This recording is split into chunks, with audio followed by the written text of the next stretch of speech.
Muy buenas tardes, los saludo Oscar Sarabia de la Asociación Civil Compras Estatales en el seminario que está programado para el día de hoy, que es el segundo tema del programa de capacitación, contrataciones exitosas con el Estado. La semana pasada dictamos cómo contratar con el Estado, esta semana y hoy día dictamos responsabilidad en las contrataciones con el Estado. Y vamos a seguir con la secuencia de temas, un tema cada semana, ¿no? Que comprenden este programa con 12 temas principales y hasta 8 temas complementarios que hemos preparado para ustedes, proveedores del Estado.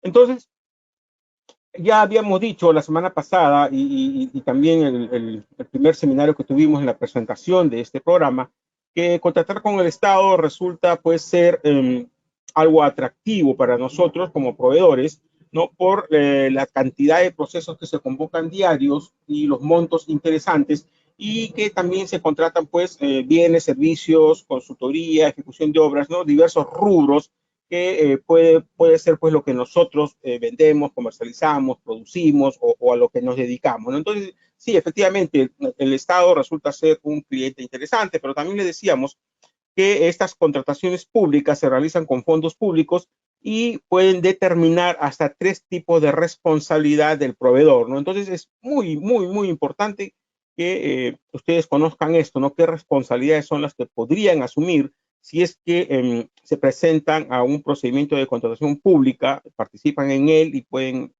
suscribir el contrato, ¿no? Entonces, estos tipos de responsabilidades pueden ser administrativa, civil o penal.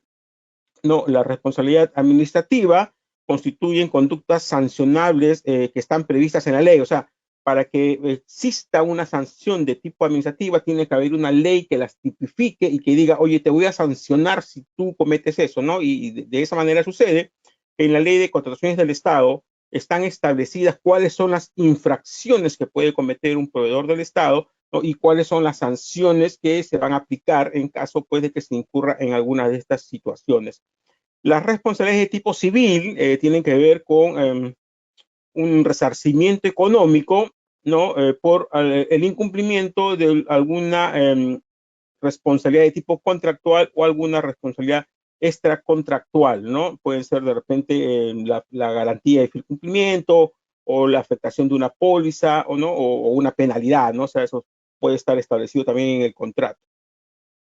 Y las responsabilidades de tipo penal, ya que esto sí es grave y debe preocuparnos, están referidas pues a que estemos de repente en una situación de delito que puede determinar pues la privación de la libertad de una persona natural o algunas consecuencias también para la persona jurídica, ¿no? Que las vamos a ver también el día de hoy. O sea, esos son los 3 grandes tipos de responsabilidades: administrativa, civil y penal, ¿no? Y ahora vamos a pasar a desarrollar alguna de ellas, pero antes de eso debemos de tener en claro que les habíamos mencionado que la contratación pública se realiza en 3 fases: la fase de actos preparatorios, la fase de selección y la fase de ejecución del contrato. Y estas responsabilidades pueden derivarse en cualquier de estas fases. No piensen que solamente yo soy responsable en la etapa de selección o soy responsable en la etapa de ejecución del contrato, ¿no? O sea, en cualquiera de estas fases que yo participe en un procedimiento de contratación pública,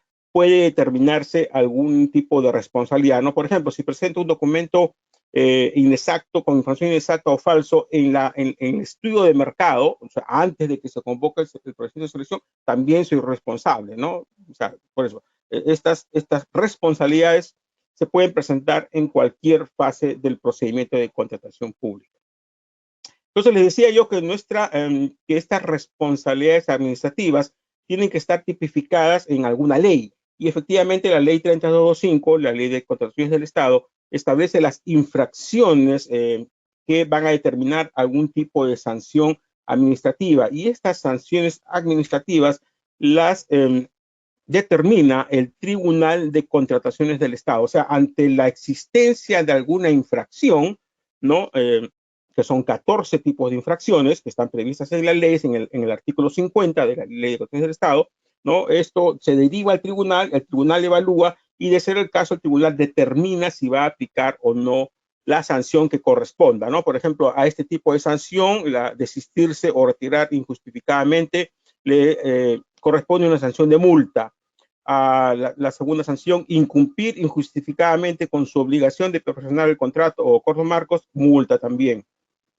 Contratar con el Estado estando impedido, ahí sí es inhabilitación de 6 a 36 meses.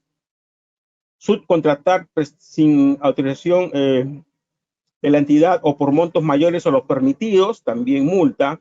Incumplir la obligación de prestar servicios a tiempo completo como residente o como supervisor de obra, también es multa. Estas son las 5 primeras infracciones. Y las otras son ocasionar que la entidad resuelva el contrato, incluido acuerdos marcos, inhabilitación, no proceder al saneamiento de vicios ocultos en la prestación a su cargo, inhabilitación, negarse injustificadamente a cumplir las obligaciones derivadas del contrato que deben ejecutarse con posterioridad pago, inhabilitación, presentar información inexacta. Estas son las que más se presentan, si vemos los casos que ventila el tribunal por procedimientos sancionadores, son más por información inexacta, documentos falsos o resolución de contrato, no son las que más se presentan.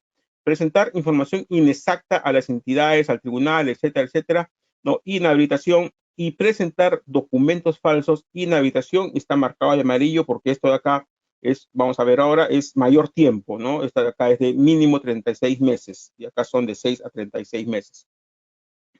Y las 4 últimas infracciones administrativas previstas en el artículo 50 de la ley son suscribir contratos o acuerdos marcos sin contar con inscripción vigente en el RNP, multa, perfeccionar el contrato luego de notificada en el que se hace la suspensión o recomendación. Por eso yo les decía que es importante que tenemos que hacerle seguimiento al proceso. Si yo estoy participando en un proceso, ¿no? Tengo que revisar en el SEACE todos los días que algo, que no exista alguna notificación, porque podría ser que el OCE haya notificado la suspensión o la nulidad del procedimiento de selección, y si a pesar de que hay una suspensión o una nulidad del proceso, yo continúo, ¿no? O sea, presento mi oferta, firmo el contrato o algo, eso es susceptible de ser sancionado con una multa. La infracción M, formular fichas técnicas o estudios de preinversión o expedientes técnicos con deficiencia o ejecutar supervisiones también con deficiencias, multa la primera vez, y si es residencia, inhabilitación. Y la última infracción, presentar cuestionamientos maliciosos o manifiestamente infundados al pliego de absolución de consultas y observaciones, multa la primera vez y la segunda vez, inhabilitación. Y les decía yo que hasta la fecha, no sé si habrá algún caso, pero no he visto en el tribunal que se haya sancionado por este motivo, ¿no? Porque resulta un poco complicado determinar cuándo un cuestionamiento es malicioso o manifiestamente infundado, ¿no? Cuando se solicita en una elevación al OCE, ¿no? Eso es un poco complicado, ¿no? Entonces, no he visto ninguna resolución hasta ahora. Y en el mismo artículo 50 ya nos precisa esto de la multa, ¿no? Usted estará preguntando multa, pero ¿de cuánto? Entonces, la normativa señala que esa multa no puede ser menor al 5% ni mayor al 15% de la oferta económica o del monto del contrato. Y si es que no hay un monto del contrato o de la oferta, ¿no? Entre 5 y 15 unidades impositivas tributarias. Y la misma resolución que determina la sanción por multa señala como una medida cautelar, o sea, si es que el proveedor no cancela esta multa, tiene una inhabilitación entre 3 a 18 meses, ¿no? O sea, sale la multa en la resolución y si yo no pago la multa, ¿no? Voy a estar con inhabilitación hasta que pague esa multa por este periodo de tiempo, ¿no? Esto, como hemos señalado, para estos tipos de infracciones, ya hemos señalado la ABD. La inhabilitación temporal, les decía yo que es desde 3 a 36 meses, yo dije 6, es de 3 a 36 meses, para los literales C, F, G, H, etcétera, etcétera, ¿no? Que es presentar documentos falsos, adulterados, es con 36 a 60 meses, que es la literal J. Y para el caso de las infracciones M y N, les decía yo que cuando es reincidencia, ¿no? También inhabilitación temporal de 3 a 36 meses. Pero aparte, un proveedor también puede ser sancionado de manera definitiva cuando acumula más de 2 sanciones que sumen más de 36 meses en los últimos 4 años o cuando reincide en presentar documentos falsos o adulterados, ¿no? O sea, un proveedor podría ser inhabilitado de manera definitiva, o sea, ya nunca más va a poder contratar con el Estado, ¿no? Entonces, estas son las responsabilidades que llamamos de tipo administrativas, ¿no? Que pueden ser multa, inhabilitación temporal o inhabilitación definitiva, si es que estamos pues en una situación prevista por la normativa como una infracción, ¿no? Que están previstas pues en la ley de contrataciones del Estado. Pero además existe otra situación un poco complicada ahí que señala, ustedes recuerdan que anteriormente el Registro Nacional de Proveedores que nosotros obtenemos tenía que ser renovado todos los años, pero ya la normativa actual señala que no es necesario renovar el registro todos los años, pero sí tenemos como obligación de mantener actualizada nuestra información legal y financiera. O sea, si yo he declarado al momento de registrarme una información de tipo legal y financiera y en el transcurso del tiempo esa información legal o financiera está siendo modificada, yo tengo que actualizarla, ¿no? Y el no tener actualizada esa información puede determinar la suspensión de mi registro, ¿no? Cuando se incumple la obligación de actualizar, se suspende el registro, o sea, el registro de los proveedores pierde vigencia. Esta también es una situación que complica. Y anteriormente, hasta antes del 12 de julio, de los procesos que se convoquen hasta antes del 12 de julio, había que presentar la declaración jurada del anexo número 2, donde se señalaba en el punto 3 que mi información estaba actualizada, ¿no?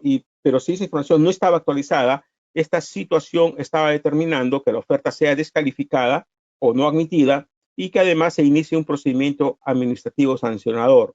Pero con la emisión del Decreto Supremo 162-2021, ¿no? Que entró en vigencia a partir del 12 de julio, se eliminó este acápite, ¿no? En la declaración jurada que van a ver ustedes ahora, en los procesos que se están convocando después del 12 de julio, ya se ha eliminado este acápite de acá, ¿no? Entonces ya eso no está determinando que se descalifique las ofertas ni que se inicie un procedimiento sancionador, ¿no? O sea, eso ya se modificó.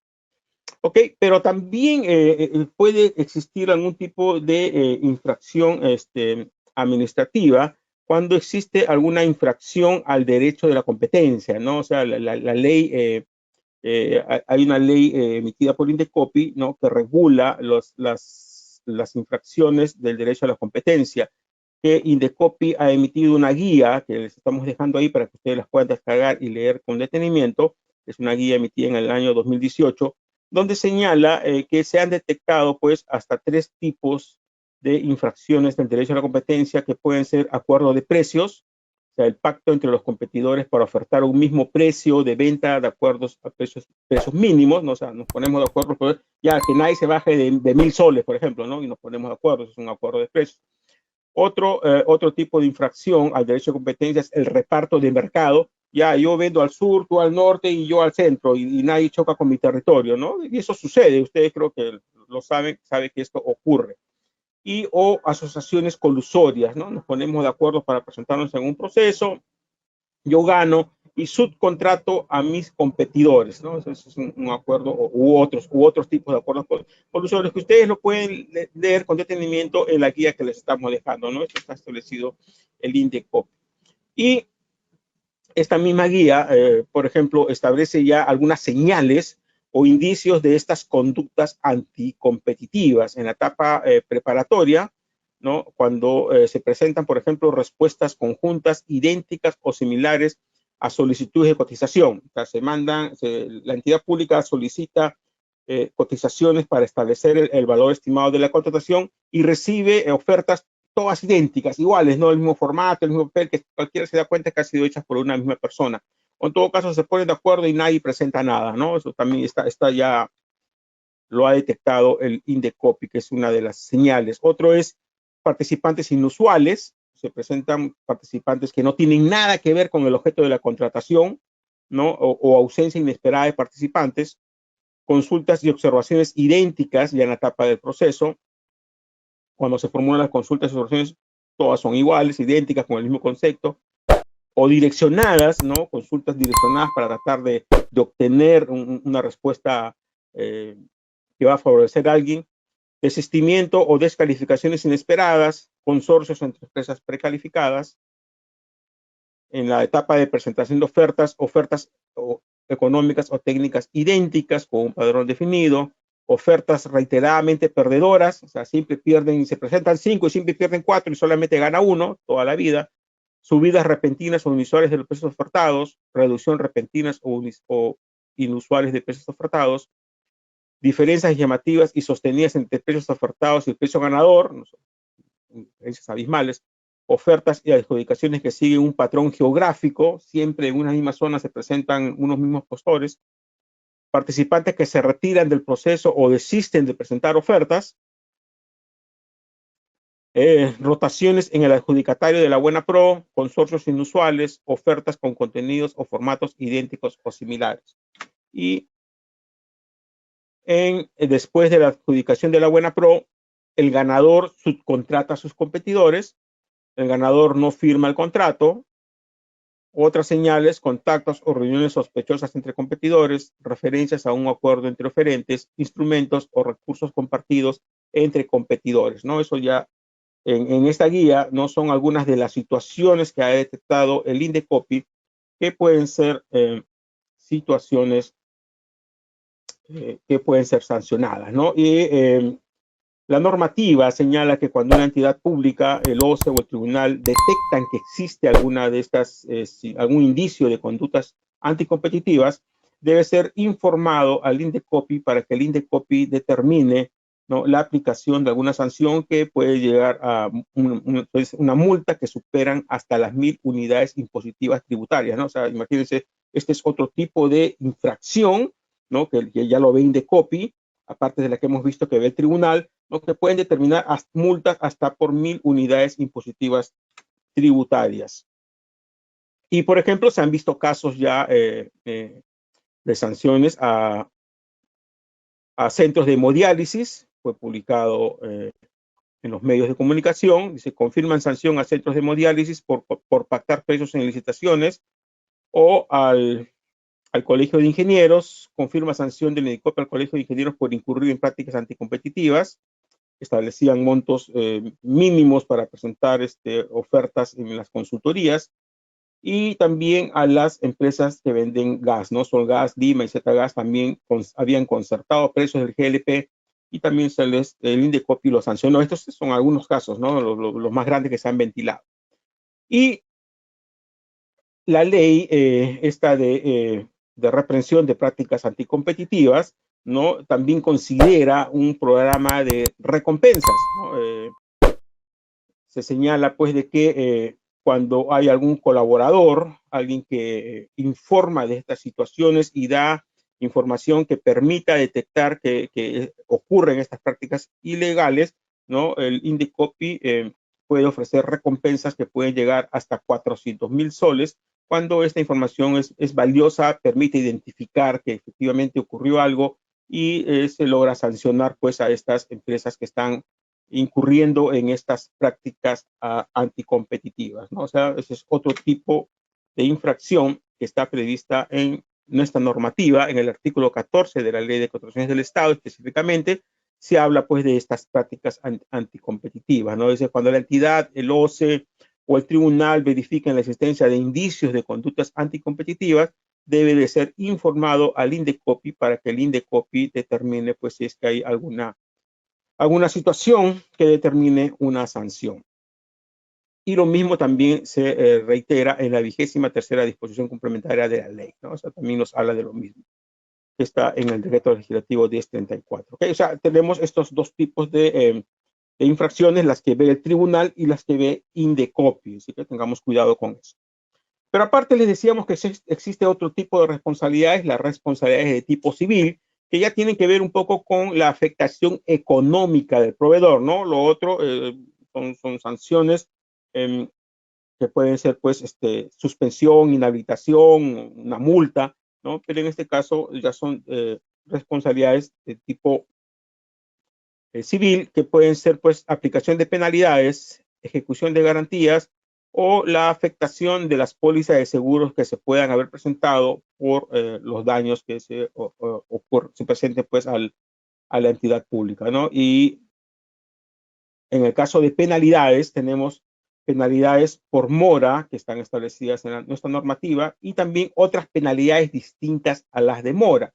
Y estas penalidades pueden ser máximo el 10% cada una, o sea, acá estaríamos hablando de 20%, 10% de mora y 10% de otras penalidades, tienen que estar previstas en las bases y en el contrato respectivo, ¿no? Nosotros tenemos un tema que es justamente la de penalidades, que es uno de los temas complementarios que hemos dictado en el ciclo pasado, que también lo vamos a repetir ahora para que estén atentos.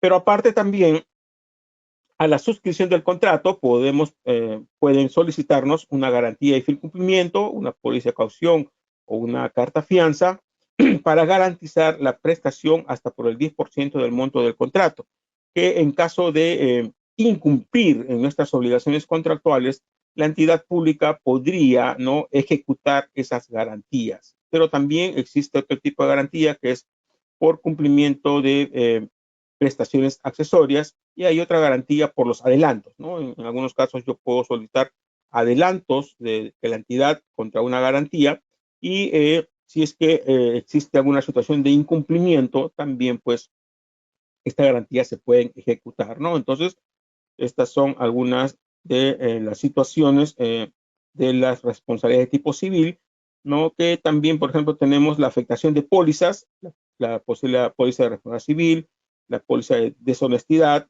de daños y perjuicios, complementarios de trabajo y riesgo, vida y de acciones, que también deben estar previstos en las bases, ¿no? No siempre se piden pólizas, pero sobre todo cuando se trata de servicios y de ejecución de obras, sí suelen pedirnos pólizas, ¿no?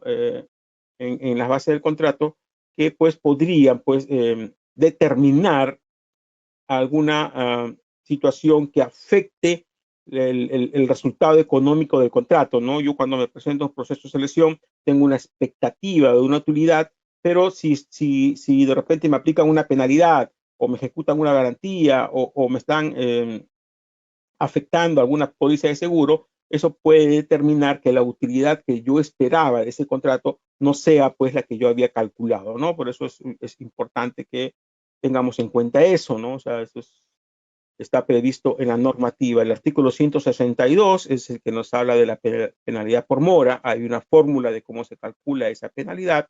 Y el artículo 163 nos habla en el reglamento de otras penalidades que son distintas a las de mora, que tienen que estar establecidas en las bases, tienen que ser razonables, congruentes, objetivas, ¿no? Estas penalidades se calculan de manera independiente a la demora. O sea, como les decía yo, en un contrato a usted le pueden aplicar 10% de penalidad por mora más 10% de otras penalidades. O sea, ahí tiene 20% y creo que con 20% alguien ya no estaría ganando dinero, ¿no? Y el artículo 155 en su numeral 155.1 nos señala cuándo se ejecutan las garantías, ¿no? Les decía yo que en algunos casos, cuando los procesos son de más de 200.000 soles, ¿no? Nos van a pedir una garantía, que puede ser una póliza de caución o una carta fianza, ¿no? Y esas garantías se ejecutan según lo que establece el artículo 155 en su numeral 155.1, que es, por ejemplo, cuando el contratista no renueva la garantía, ¿no? La garantía tiene que estar vigente hasta cuando el contrato culmina, ¿no? Cuando se ha dado la conformidad y el pago. Si la entidad me dice que yo renueve mi garantía y yo no la renuevo, ¿no? La entidad puede ejecutar la garantía. También se puede resolver el contrato, también se puede ejecutar la garantía por incumplimiento del contrato y cuando se resuelve el contrato. Y cuando el contrato se resuelve, ¿no? La entidad se queda con toda la garantía, ni siquiera una parte, sino cuando hay una resolución del contrato, se ejecuta toda la garantía. Y también se puede ejecutar la garantía cuando han transcurrido 3 días hábiles, cuando se requirió al contratista que pague el saldo del acta de conformidad o de la liquidación y el contratista no paga ese saldo. Entonces también se puede ejecutar la garantía. Y la garantía por los adelantos se ejecuta cuando el contrato se resuelve o cuando es declarado el contrato nulo, ¿no? Y no se realiza la amortización o el pago, aun cuando este evento haya sido sometido al medio de solución de controversia, ¿no? Entonces, esas son las situaciones por las cuales nos pueden ejecutar las garantías que van a determinar, pues, que exista alguna afectación a los resultados del negocio, ¿no? De lo que yo esperaba ganar, que no sea, pues, de esa manera. Y respecto a las pólizas que nos solicitan, también les decía yo que pueden ser, pues, la póliza de responsabilidad civil, deshonestidad, daños y perjuicios, complementario de trabajo y riesgo, vida y de acciones personales, ¿no? O sea, podría haber estas pólizas o de repente algunas más, ¿no? Que tienen como finalidad, pues, cubrir algún riesgo a la entidad pública, ¿no? Que tienen un costo para el contratista, ¿no?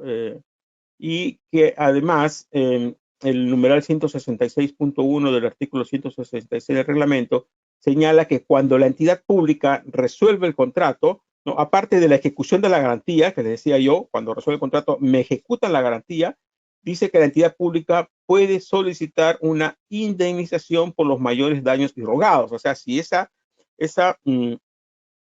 resolución del contrato le está ocasionando un daño a la entidad pública y la entidad pública calcula, ¿no?, que ese daño es mayor a la garantía de fiel cumplimiento que nosotros hemos proporcionado, la entidad puede solicitar, ¿no?, el reconocimiento de los daños en que hubiera ocurrido en la ejecución del contrato, ¿no? O sea, se dan cuenta, tenemos penalidades, tenemos ejecución de garantías, tenemos afectación de pólizas, ¿no? Y aparte un resarcimiento de mayores daños todavía, ¿no? O sea, por eso de allí el título del tema, responsabilidad en las contrataciones con el Estado. O sea, que nosotros, si vamos a participar en una contratación pública, tenemos que conocer que esto existe, ¿no? Y actuar con responsabilidad, ¿no? Es responsabilidad, ser responsables en nuestra participación en un procedimiento de contratación pública en todas las fases, ¿no? Para no incurrir en una sanción de tipo administrativa, para que no se perjudique el resultado de mi negocio, lo que yo esperaba ganar, que no se vea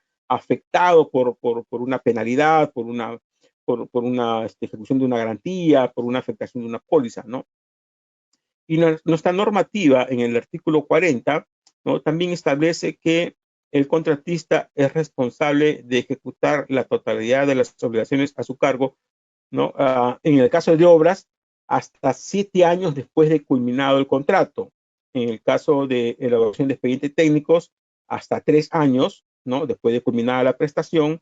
En el caso de supervisión de obras, hasta 7 años. Y en el caso de bienes y servicios, hasta 1 año, ¿no? Esta es una responsabilidad por vicios ocultos, ¿no? Un vicio oculto es algo que no se nota, ¿no? Por ejemplo, en una obra, si ya le liquidan la obra, todo correcto, le pagan, pero luego aparece una situación que es calificada como vicio oculto por un tribunal arbitral o por el Poder Judicial, ¿no? El contratista mantiene su responsabilidad en el caso de obras hasta por 7 años, ¿no? O sea, imagínense, ¿no? Una carretera de repente que le dieron conformidad a todo, pero como no se ve abajo cómo está, de repente no estaba bien la compactación del terreno y se daña esa carretera en menos de 7 años, el contratista tiene que asumir esa responsabilidad, ¿no? Y si no se sanean estos vicios detectados, ¿no? Si no se sanean, tal como hemos mencionado, es también una infracción,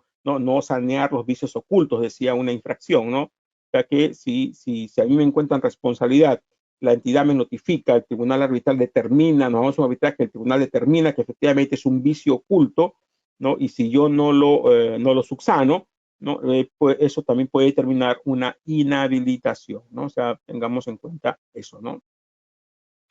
También hay una responsabilidad por vicios ocultos, ¿no? Y la última situación de responsabilidad, ¿no? Habíamos dicho la administrativa, la civil, ¿no? Y ahora la penal, ¿no? Que esta creo que es la que más debería preocuparnos. Ahora que estamos hablando mucho de estos temas de corrupción, ¿no? Ya creo que es algo que se habla mucho y que efectivamente pues todos tenemos algo que hacer, sobre todo los que somos proveedores del Estado, ¿no? Tenemos que actuar con responsabilidad para no incurrir en ninguna de estas situaciones que no solamente pueden determinar alguna complicación para una persona, como la privación de la libertad, sino también ahora las empresas también que son sancionadas, pero no solamente eso, ¿no? Sino que estos actos de corrupción, ¿no? Determinan pues un perjuicio a la entidad pública, un perjuicio a la comunidad en general, ¿no? Porque les decía yo, y eso lo vamos a ver en el siguiente seminario de la próxima semana, que es corrupción en las contrataciones del Estado, ¿no? Que si no se hubiera perdido tanta plata por corrupción, hubiéramos tenido mejores hospitales, hospitales mejor equipados, ¿no? Y les aseguro que no hubiera muerto tanta gente por esta situación de la pandemia, ¿no? Si mucha gente, lamentablemente, ha fallecido por esta situación de la pandemia que estamos viviendo hasta ahora, es porque no hemos tenido una infraestructura de salud pública adecuada, ¿no? Y eso producto de la corrupción, ¿no? O sea, nos dicen los informes de Contraloría que más de 20.000 millones de soles se pierden anualmente en corrupción. ¿Cuántos hospitales se pueden construir, equipar con 20.000 millones de soles, ¿no? Imagínense. Entonces, es algo que nosotros llamamos mucho la atención e insistimos mucho en que tenemos que ya pues que por fin de una vez decidirnos, ¿no? Y hacer las cosas de manera correcta, ¿no? De allí la justificación a estos seminarios que nosotros estamos llevando a cabo ya desde hace muchos años. Nosotros hemos comenzado con estos seminarios desde el año 2012, paralizamos en el año 2016, me parece, y los hemos retomado en el año 2019, ¿no? Desde el año 2019 no paramos, todas las semanas estamos dictando temas para los proveedores del Estado. Entonces, nuestra normativa en la Ley de Contrataciones del Estado se incluyó, me parece que fue en el año 2012, el principio de integridad que no estaba previsto inicialmente en la normativa, ¿no? Hace el 2016, me parece. Este principio de integridad no estaba previsto antes, justamente por estos temas de corrupción, ¿no? Incorporado recientemente en la ley ante los sucesivos escándalos de corrupción, que tiene como objeto comprometer a todos los participantes, o sea, a ustedes, proveedores, ¿no? Para que actuemos pues con honestidad y veracidad. El cumplimiento de este principio como parte de la oferta debe declarar que no ha incurrido y se obliga a no incurrir en actos de corrupción. O sea, en las ofertas uno declara, ¿no? Que yo no he incurrido y me prometo, declaro bajo juramento que no voy a incurrir en actos de corrupción. O sea, seamos conscientes con lo que estamos declarando. Si yo estoy presentando esa declaración jurada, cumplámosla, pues, ¿no? ¿No? Y asimismo señala que en los contratos debe incluirse una cláusula anticorrupción. Si ustedes revisan las bases estándar aprobadas por el OCE, efectivamente, ¿no? Vamos a ver ahora, yo las he copiado para que las podamos ver, existe una cláusula anticorrupción. Además, en las bases estándar, ¿no? En la primera hoja que trae con contexto, luego de la carátula, hay una sentencia que habla del deber de colaboración, ¿no?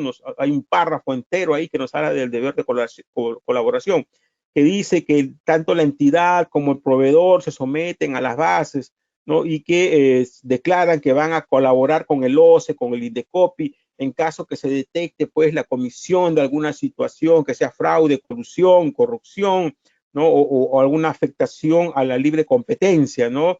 De acuerdo a la ley 1034. O sea, toda esta frase está prevista en las bases, ¿no? No sé si usted alguna vez la ha leído, pero está en las bases y es importante pues que no solamente la leamos, sino que seamos consecuentes a lo que nos estamos comprometiendo, ¿no? Estamos diciendo que nos sometemos a este deber de colaboración, ¿verdad?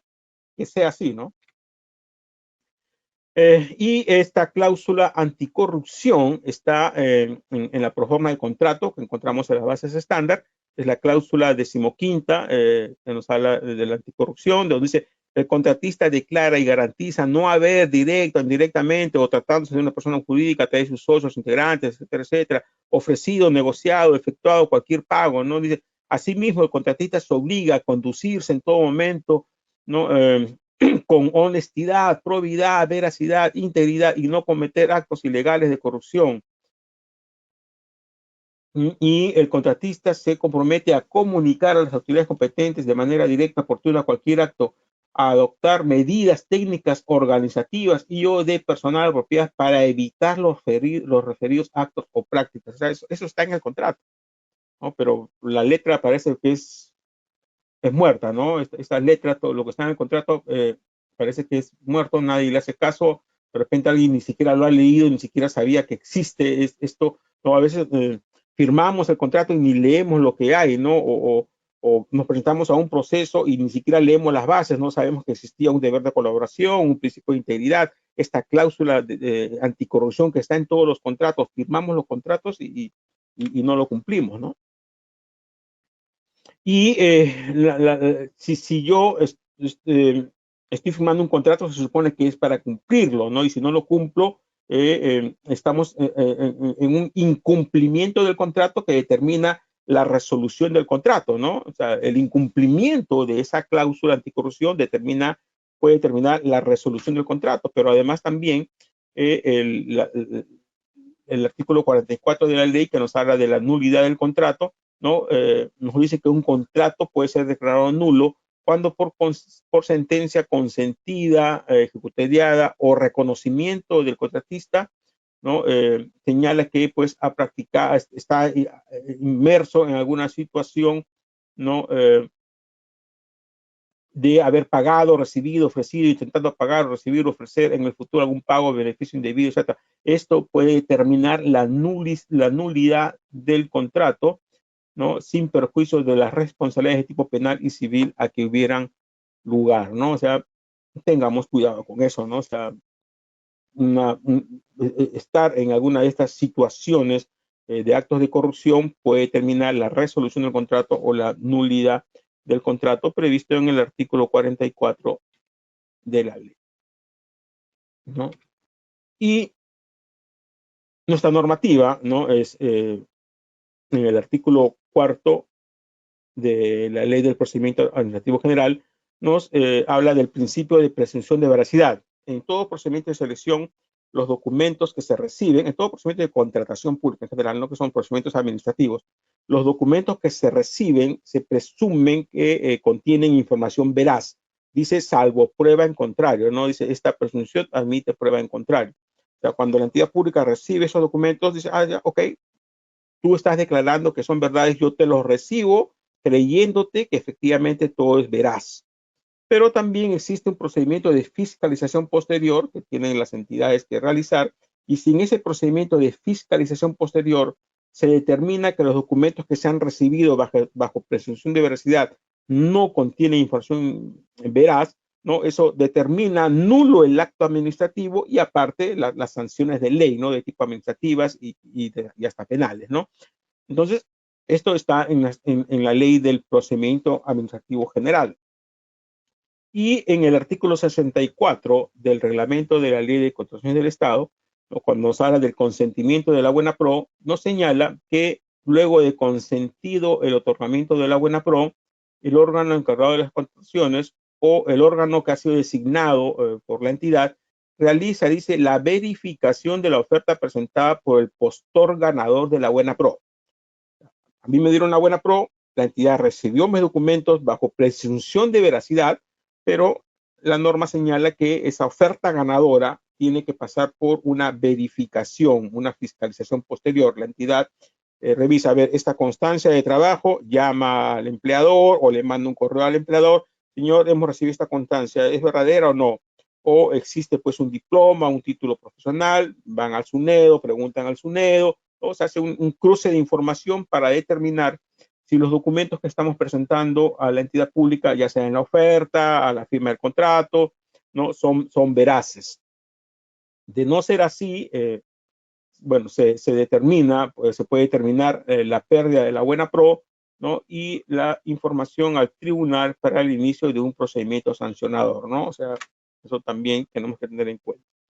Entonces, cuando hablamos de responsabilidad de tipo penal, habíamos dicho que estábamos hablando de delitos, ¿no? Y los delitos más comunes son colusión, cohecho, tráfico de influencias, lavado de activos, delito contra la función jurisdiccional y delito contra la fe pública, ¿no? Vamos a ver algunos de ellos, ¿no? Muchos ya creo que los conocemos pues por las noticias que se presentan casi a diario, ¿no? Ya les hemos dicho que en nuestro portal de noticias nosotros todos los días replicamos noticias de los medios de comunicación, ¿no? De esos casos justamente de corrupción en las contrataciones del Estado. Colusión dice que es el acuerdo clandestino alcanzado entre dos o más personas para perjudicar a un tercero, en este caso al Estado, ¿no? Se ponen de acuerdo funcionarios de la entidad pública con proveedores, se ponen de acuerdo para perjudicar al Estado, ¿no? Con montos mayores de repente, ¿no? Puede ser una colusión ilegal simple o puede ser una colusión ilegal agravada. La colusión ilegal agravada ocurre cuando el delito se ha consumado, la simple es cuando no se llegó a consumar, ¿no? Se fue descubierta antes de afectar el patrimonio estatal. Y la colusión ilegal agravada cuando ya se consumó y se ha afectado el patrimonio del Estado, puede ser sancionada con cárcel de 6 hasta 15 años, ¿no? Eso es la colusión. Cohecho, los delitos de cohecho, también denominados delitos de corrupción de funcionarios, vienen a representar un conjunto de delitos consistente en la compra-venta de la función pública, ¿no? Lo que conocemos como el soborno. La característica común de este delito es la bilateralidad, ¿no? O sea, hay alguien que da dinero y alguien que recibe, ¿no? Intervienen dos personas, ¿no? Alguien que da un dinero y alguien que está recibiendo para, evidentemente, favorecerlo. Negociación incompatible, cuando un funcionario o un servidor público de manera indebida, o sea, no tiene por qué hacerlo, ¿no? O de manera directa o indirecta, se interesa en provecho propio de él o de un tercero por cualquier contrato u operación en que interviene por razón de su cargo, ¿no? Y la negociación incompatible se sanciona con pena privativa de la libertad no menor de 4 ni mayor de 6 años. Inhabilitación conforme a los incisos 1 y 2 del artículo 36 del Código Penal, ¿no? Esta es una sanción contra los servidores públicos, no contra los proveedores, por si acaso. El delito contra la función jurisdiccional, ¿no? Es el que ocurre cuando, les decía yo, que los documentos que se reciben en las entidades públicas se presumen que son veraces, ¿no? Pero si se detecta que no es así, ¿no? Estamos incurriendo en una falsa declaración en un procedimiento administrativo, cuando estamos faltando a la verdad. Y esto ocurre cuando presentamos información inexacta. O sea, presento un documento y en ese documento se determina que la información no es concordante con la realidad. Por ejemplo, presento una constancia de trabajo y digo que el fulano de tal trabajó del 6 de enero del 2001 al 31 de diciembre del 2005. Llaman al emisor del documento y dicen, no, el señor no trabajó hasta el 2005, trabajó solamente hasta el 2002. O sea, en ese documento, ¿no? Se ha puesto información que no es concordante con la realidad, ¿no? Se ha incluido en el documento información que no concuerda con la realidad, ¿no? O sea, yo he emitido un certificado, ¿no? Que tiene información, ¿no? Más plazo del que realmente debería tener, ¿no? Eso es lo que llamamos como información inexacta, ¿no? Y eso constituye un delito contra la función jurisdiccional que será reprimido con pena privativa de la libertad no menor de 1 ni mayor de 4 años. Pero también hay el delito contra la fe pública.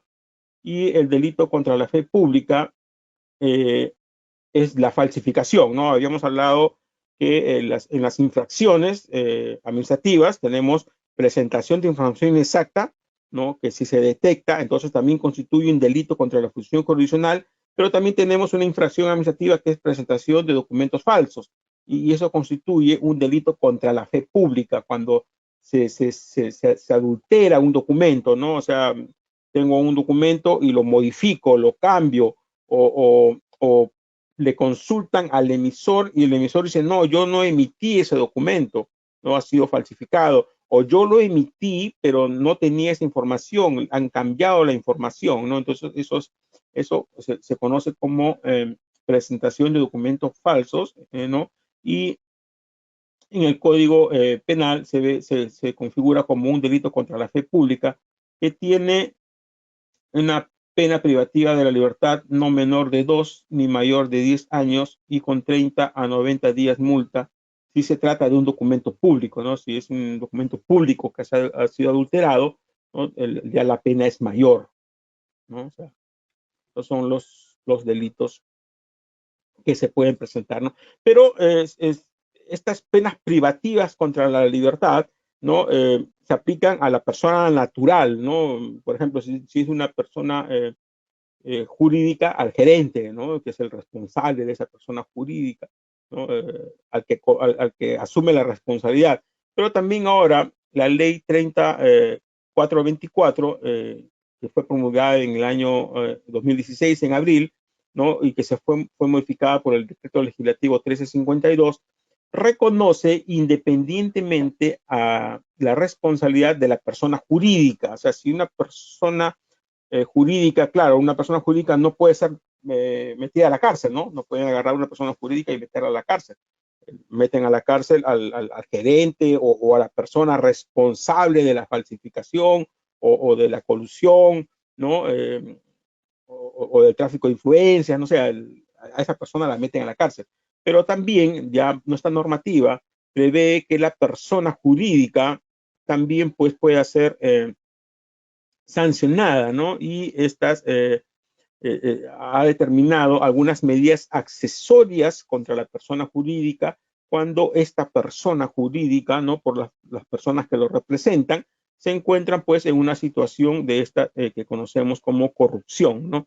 Que pueden determinar pues la clausura de los locales o el establecimiento con carácter temporal o definitivo, una clausura temporal o definitiva, la disolución y liquidación de la sociedad, asociación, fundación, cooperativa o comité. Esto no sé si les recuerda pues a lo que se está viendo, por ejemplo, contra el partido Fuerza Popular, que se había pedido, el fiscal había pedido la disolución de Fuerza Popular porque según la tesis del fiscal, ¿no? Fuerza Popular había incurrido pues en delitos de corrupción, ¿no? Entonces, por eso que estaba pidiendo también la disolución del partido, ¿no? O sea, una empresa también puede, el subfiscal puede solicitar que se disuelva la empresa si es que se determina, pues, que está en una situación de corrupción.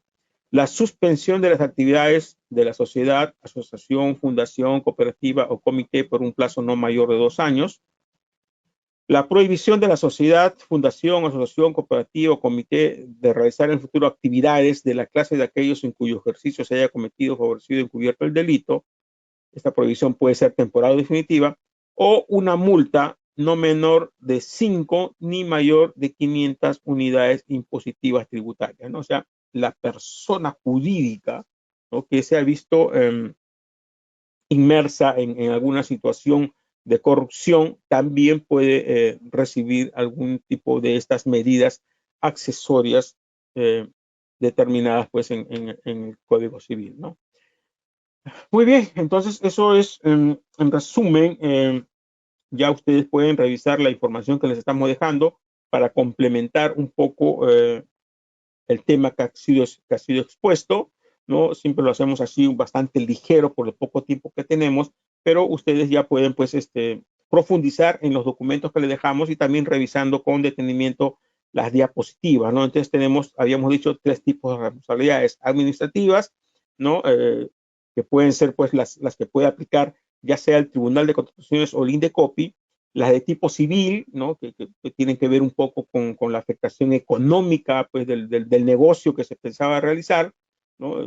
Pues, el esquema en general, y la de tipo penal cuando estamos en una situación que es calificada como un delito en el Código Penal, ¿no? Que pueden pues, determinar la privación de la libertad de las personas naturales que han practicado, que se encuentran inmersas en esta situación, y aparte, pues, sanciones a la persona jurídica que estamos viendo, pues, que están previstas en la ley 3424, ¿no? Entonces, tengamos cuidado con esto, ¿no? La próxima semana, repito, tenemos el seminario Corrupción en las contrataciones del Estado y vamos a ampliar un poco más este tema también de los delitos, ¿no? No se olviden que el día de mañana les va a llegar este certificado digital, mañana a partir de las 7, que no lo emitimos nosotros, lo emite la plataforma GoToWebinar.